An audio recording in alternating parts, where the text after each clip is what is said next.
आमीन। अल्लाह रब्बुल आलमीन का ये कानून है कि जिसने भी इस दुनिया में सांस लिया है बिलाखिर उसने इस दुनिया को छोड़ के चले जाना है। यहाँ हज़ारों साल भी ज़िंदगी अगर गुजार लें तो बिलाखिर इस दुनिया को छोड़ के चले ही जाना है। अल्लाह के नबी जनाब सैयदना हज़रत मूसा अला नबीना व अलैहिस्सलाम कलीमुल्लाह हैं, रसूल भी हैं, साहिब किताब हैं, साहिब शरीयत नबी हैं। एक दिन मूसा अलैहिस्सलाम कहीं सफ़र से वापस आए तो अपने घर में किसी अजनबी शख्स को खड़े देखा। हज़रत मूसा अलैहिस्सलाम बड़े अल्लाह के जलाली पैगंबर थे। आपने देखा कि मेरी इजाज़त के बगैर मेरे इहाते में ये शख्स आके खड़ा है। उसी जलाल की कैफियत में हज़रत मूसा अलैहिस्सलाम ने उससे पूछा कि ये बता कि तू आने वाला कौन है, क्यों आया है मेरी इजाज़त के बगैर, यहाँ किस लिए खड़ा है। तो उसने अर्ज़ की, हज़रत जब हम आते हैं तो इजाज़त की ज़रूरत नहीं होती, बंद दरवाज़ों से दाखिल हो जाते हैं, चाहे कितनी ऊंची दीवारें कोई क्यों ना लगा ले, हमारे रास्ते में कोई रुकावट नहीं होती, हम बगैर पूछे आ जाते हैं। हज़रत मूसा अलैहिस्सलाम ने फरमाया कि क्या मतलब, कौन तुम? कहने लगा, मैं मलकल मौत हूं, इज़राइल हूं अलैहिस्सलाम, मौत का फरिश्ता हूं। अब उम्मतियों के हालात कुछ और होते हैं, नबियों के मामलात कुछ और होते हैं। किस लिए आया? कहा इसीलिए आया हूं, आपकी रूह कब्ज़ करके ले जाने का आर्डर आया। अच्छा, मेरी रूह कब्ज़ करनी है और बगैर इजाज़त मेरे घर में आ गए हो? जनाब हज़रत मूसा अलैहिस्सलाम ने इतने जोर से तमाचा उसके मुंह पे मारा कि उसकी आंख निकाल डाली। अब वक्त नहीं है मैं इस पर तफसील बयान करूं। किसकी आंख निकाल दी? मौत के फरिश्ते की, इज़राइल अलैहिस्सलाम, जिसका नाम सुन के ही बड़ों बड़ों का पित्ता पानी हो जाता है। हज़रत इज़राइल मलकल मौत मामूर में अल्लाह है, वही निकली हुई आंख हथेली पे रखी, मुड़ के वापस अल्लाह की बारगाह में और जाके अर्ज किया, या अल्लाह अरसलतनी इला हब्दिन ला युरीदुल मौत, या अल्लाह बंदों के पास जाता रहा हूं, आज किस बंदे के पास भेज दिया है ला युरीदुल मौत, उसका तो मरने का इरादा ही नहीं है, वो तो मरना ही नहीं चाहता, उसकी तो मर्जी नहीं है, मौत को वो नहीं पसंद कर रहा, वो तैयार ही नहीं है मरने के लिए। अल्लाह रब्बुल आलमीन ने फरमाया, अच्छा ठीक है, अगर ये मामला है तो जाओ, फिर दोबारा आंख देने वाला मैं हूं, पहले भी दी है फिर दे दूंगा। लेकिन मूसा अलैहिस्सलाम के पास जाओ और जाकर उन्हें मेरा सलाम कहना और ध्यान रख के जाना, नबियों की दहलीज पे जाते रहते हो, अदब के तकाजे पूरे करके जाओ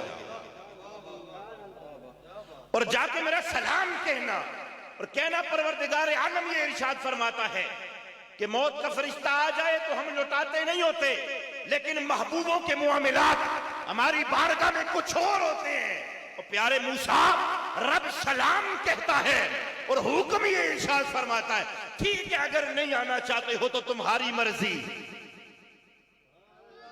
कुछ लोग ऐसे हैं कि जिन्हें मौत भी उनकी मर्जी के मुताबिक आया करता है, नहीं आना चाहते हो तो तुम्हारी मर्जी की बात है। इस तरह करो, एक बैल ले लो, बैल, उस बैल की पुष्ट पे अपना हाथ रखो, जितने बाल तुम्हारे हाथ तले आएंगे हम इतने साल तुम्हारी उम्र में इजाफा फरमाते। इतने साल, अब हाथ रखे इंसान तो कितने बाल आएंगे, अनगिनत बाल आ जाएंगे हाथ के नीचे। ये हमारी जानिब से तुम्हारे लिए रियायत है कि उस बैल की पुष्ट पे हाथ रखो, जितने बाल तुम्हारे हाथ तले आएंगे उतने साल तुम्हारी उम्र में इजाफा हो जाएगा। दोबारा मलकल मौत ये पैगाम लेके आए, कलीमुल्लाह, रब सलाम कहता है और अल्लाह ने ये पैगाम दिया है कि इस तरह से हाथ रखो बैल की पुष्ट पर, हाथ तले आने वाले जितने बाल हैं उन बालों के बराबर तुम्हारी जिंदगी के सालों में इजाफा हो जाएगा। वो कलीमुल्लाह है। कहने लगे, इज़राइल ठीक है, अल्लाह की बारगाह में मेरा भी सलाम अर्ज करना, लेकिन ये बताओ कि जब मैं हाथ रखूंगा बैल की पुष्ट पर, जितने बाल मेरे हाथ तले आएंगे इतना मेरी उम्र के सालों में इजाफा हो जाएगा, लेकिन ये बताओ जब वो साल पूरे हो जाएंगे तो फिर क्या होगा? हजारों साल जो मुझे मिल जाएंगे बैल की पुष्ट पर हाथ रखने की वजह से जितने सालों में इजाफा, जब वो साल भी आखिर गुजरने तो हैं, दिन तो रुक नहीं रहे, तो ये जा रहे हैं, जब वो साल भी पूरा हो जाए, वक्त पूरा हो जाएगा, फिर क्या होगा? मलकल मौत अर्ज करने लगे, मूसा फिर जब वो वक्त भी पूरा हो जाएगा तो फिर यही कुछ होगा जो आज होने वाला है। मुझे फिर आना है आपकी बारगाह में और फिर से आपकी रूह कब्ज करने के लिए मुझे आपकी खिदमत में हाजिर होना होगा। तो मूसा अलैहिस्सलाम ने फरमाया, अच्छा ठीक है, अगर सालों के बाद भी यही कुछ होना है तो फिर मैं लेट जाता हूं, अभी रूह कब्ज के अल्लाह की बारगाह में ले जाओ, रूह कब्ज कर। तो अहबाब गिरामी, ये दुनिया गुजर जाने वाली शय है। रिवायात में आता है दुनिया में इंसानों में से सबसे ज्यादा जिस शख्स ने उम्र पाई है 1600 साल उसकी उम्र हुई। इंसानों में से जिन्नात की बहुत बड़ी उम्र होती है 1600 साल। एक रिवायत में 16.5 भी आया, ये 1650 साल कर ले। 1650 साल उम्र गुजारने वाला बंदा मैदान माशर में मलाइका उससे पूछेंगे, दस्त सही दुनिया में कितना गुजरे हैं, बताओ दुनिया में कितनी जिंदगी तुमने गुजारी है, कितना अरसा दुनिया में रहे हो, कम लबिस्ता, ये बता कितना अरसा दुनिया में रहा है। 1600 साल दुनिया में रहा है और फरिश्तों से ये कहेगा, लबिस तो यौमन औ बाद यौम, मुझे तो यूं लगता है कि एक दिन या पूरा दिहाड़ा भी ना, एक दिहाड़ या अद्धी दिहाड़ दुनिया में चरिया, एक दिन या आधा दिन मैंने दुनिया के अंदर गुजारा है। फरिश्ते कहेंगे, ना ना, तूने 1600 साल दुनिया के अंदर गुजारे हैं। अहबाब गिरामी, ये दुनिया की लज्जतें आज हमें आखिरत बुलाई हुई हैं। ये दुनिया का वक्त और दुनिया की जिंदगी हमें खुदा भुलाया हुआ। इसमें खुदा की इज्जत की कसम, आज हर बंदे को रिज़्क का ख्याल है, राज़िक का ख्याल नहीं है। रिज़्क का ख्याल है तो सुबह 4 बजे उठ के दौड़ पड़ते हैं सब्जी मंडी को। रिज़्क का ख्याल है तो सुबह सवेरे उठ के दुकान खोल लेते हैं। रिज़्क का ख्याल है शहरी के वक्त गाड़ी स्टार्ट करते हैं कि सवारियां निकल ही ना जावन। 4 बजे उठ के रिज़्क के पीछे शहरी के वक्त जाने को तैयार हैं, 6:30 बजे उठ के राज़िक के लिए मस्जिद में जाके जमात के साथ नमाज पढ़ने को तैयार नहीं है। आज हमारा हाल इस दुनिया में ये हो चुका है। इस दुनिया की खातिर, जिस दुनिया की खातिर खुदा को बुलाया हुआ है, इस दुनिया की खातिर आओ मेरे महबूब नबी सल्लल्लाहु अलैहि वसल्लम, दुखी दिलों के तबीब मेरे करीम आका सल्लल्लाहु ताला अलैहि व बारिक वसल्लम सहाबा किराम के साथ मदीना की गली से गुजरे। गली के साइड पर कचरे का ढेर है, गंदगी का कूड़े का ढेर है और उस कूड़े के ढेर पर बकरी का एक बच्चा बकरोटा मरा हुआ पड़ा है।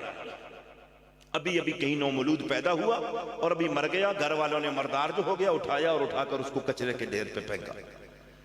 नबी रहमत सल्लल्लाहु ताला अलैहि वसल्लम जो हकीम हैं और बादशाह हिकमत हैं और कासिम हिकमत हैं, खड़े होकर मेरे करीम आका सल्लल्लाहु अलैहि वसल्लम ने सहाबा किराम से एक सवाल पूछा और वो सवाल मुझे और आपको भी मुतवज्जे कर रहा है। मेरे करीम आका ने फरमाया, मेरे गुलामों, ये बकरी का बच्चा देख रहे हो मरा हुआ? जी या रसूल अल्लाह देख रहे हैं। मेरे करीम आका ने फरमाया, इसकी कितनी कुछ कीमत होगी? बताओ, अगर ये बेचा जाए तो तुम में से कौन इसको खरीदेगा? या रसूल अल्लाह, ये मर्दहार है, खाने के काबिल भी नहीं और नौमौलूद है, इसका चमड़ा भी किसी काम का नहीं है, इसे कौन खरीदेगा? ये तो 1 दिरहम में, 1 रुपये जो का भी ये नहीं, 1 दिरहम में इसको खरीदने के लिए कोई तैयार नहीं होगा। अब सुनो, मेरे करीम आका ने फरमाया, जितना तुम्हारे नजदीक इस मरे हुए मर्दार बकरी के बच्चे की कोई कीमत नहीं ना, इससे कहीं ज्यादा अल्लाह की बारगाह में इस दुनिया की कोई कदर और कीमत नहीं।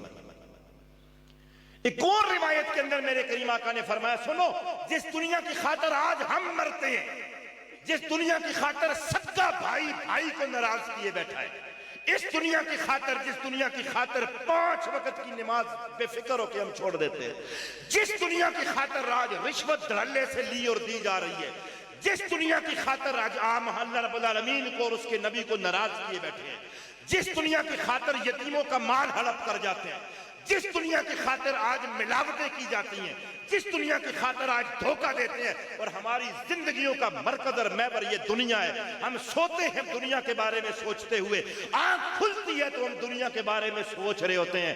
हम जहां बैठते हैं तो हमारे पीछे नजर ये दुनिया होती है। इस दुनिया के लिए मेरे करीम आका सल्लल्लाहु अलैहि वसल्लम ने सहाबाए किराम के सामने फरमाया, मेरे गुलामों, अल्लाह के नजदीक इस दुनिया की कीमत मच्छर के पर के बराबर भी नहीं है।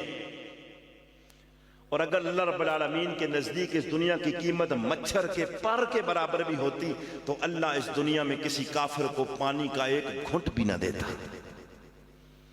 अर्ज करने का मकसद और मुद्दा ये है, चूंकि ये महफिल इसलिए सजाई जाती है कि इसके दो मकसद होते हैं। एक, जो फोत हो गया उसके लिए इशाले सवाब है, और इंसान के लिए इस रुए जमीन पर मैंने बारहा ये अर्ज किया है, अल्लाह और अल्लाह के रसूल के बाद इंसान के लिए इस दुनिया में सबसे कीमती शय अगर कोई है तो वो इंसान के लिए वालिदैन है। कि माँ बाप और अपनी वालिदा साहिबा के लिए इन्होंने आज इसाले सवाब का इनेकाद किया है। इतनी देर अल्लाह रब्बुल आलमीन का और उसके प्यारे महबूब करीम अलैहिस्सलातु व तस्लीम का जिक्र पाक हुआ है, और फिर खाना जो इस्लाम में पसंदीदा अमल है वो खिलाया जाएगा, और इसाले सवाब जितना कुछ पढ़ाया गया है इसाले सवाब वहां पहुंचाएंगे। खुदा की इज्जत की कसम, ये इसाले सवाब भी सदका और वसीला है मुस्तफ़ा जान रहमत सल्लल्लाहु तआला अलैहि वसल्लम। आका करीम अलैहिस्सलाम के साथ ताल्लुक का ये फायदा है, रसूलुल्लाह की उम्मत में गुलाम बन के शामिल होने का ये फायदा है कि तुम मर भी जाओ दुनिया से जाने के बाद तो मेरे करीम आका फरमाते हैं, उम्मती उम्मतुम मरहूमतुन, मेरी उम्मत उम्मत मरहूमा है, इस पर अल्लाह ने रहम कर दिया है। या रसूलुल्लाह कैसे? फरमाया, इस तरह के कब्रों में गुनाह लेके दाखिल होंगे, क़यामत के दिन कब्रों से निकलेंगे तो नेकियों के पहाड़ इनके साथ हैं। या रसूल अल्लाह सल्लल्लाहु अलैहि वसल्लम, मरने के बाद वो नेकियां वो कहां से आएंगी? मेरे करीम आका ने फरमाया, पीछे नेक औलाद छोड़ के जाएंगे जो उनके लिए दुआ और इस्तिग़फ़ार का एहतमाम करेंगे, सदका और खैरात करेंगे। अल्लाह उसकी वजह से इन्हें कब्र के अंदर ये नेकियां अता फरमाएगा। लेकिन ये इस एक तो ये कि फौत होने वाले के लिए इसाले सवाब है, और दूसरा इसका फायदा ये है कि हम जितने हाज़रीन हैं हमें भी इस जानब तवज्जो मबज़ूल हो जानी चाहिए, हमें भी इस जानब जरा फिक्र हो जाए कि मरना असां भी था, मिट्टी साढ़े ऊपर भी पै जानी, हमें भी कफन में लपेट कर पैराने पास भी बन के सिराले पास भी बन के कब्र में लासन से हमने सिर्फ दूसरे मुर्दे ही नहीं दफनाने, हमने खुद भी दुनिया से चले ही जाना है। खुशबख्त और खुशनसीब होते हैं वो लोग कि जिनके जाने के बाद भी दुआ का ऐसा एहतमाम। उनमाई साहिबा ने अपनी औलाद को, बिलखुसूस फैज़ान रज़ा जो पढ़ा है, नात शरीफ पढ़ता है, पूरी दुनिया के अंदर इसकी आवाज़ जाती है, सरकार की नात सुनाता है ये, और इश्क के रसूल के तराने गाता है। तो इस जानब अपनी औलाद को लगाया था। तो एक दफ़ा दुआ करने के बाद महफिल हो गई थी, मेरी हाज़री नहीं हो सकी, मैं कई मसरूफियात में था, तो फिर इन्होंने दोबारा चाहत के साथ फिर ये महफिल को रखा है तमाम, वरना तो ये जरा लोग आते हैं बस जान छड़ाओ, ख़त्म, कम शुम करो। तो ये किस लिए कि ये दीन पढ़ा हुआ है, दीन के साथ मोहब्बत है, औलाद को दीन सिखाएं, औलाद को कुरान पढ़ाएं, ताकि कल दुनिया से चले जाने के बाद वो दुआ का एहतमाम करे। अल्लाह रब्बुल आलमीन हम सबको मरने से पहले मरने की तैयारी की तौफीक अता फरमाए। खड़े हो जाएं, सलाम का एक शेर अर्ज़ करते हैं सरकार की बारगाह में, और उसके बाद इंशाअल्लाह दुआ होगी। आज रात को, चूँकि आज 22 जमादी सानी है, सैयदना अबू बकर सदीक़ रज़ी अल्लाह तआला अन्हु का यौम विसाल है, तो इसी सिलसिला में आज रात नमाज इशा के बाद हमारी मरकज़ी मस्जिद गुलज़ार हबीब में इंशाअल्लाह ताजदार सदाकत कॉन्फ्रेंस का एहतमाम है। तमाम अहबाब उसमें ज़रूर शिरकत फरमाएँ। मुस्तफ़ा जाने रहमत ला को सलाम, शमाए बज़ में हिदायत पेला को सलाम, शमाए बज़ में हिदायत पेला मुझसे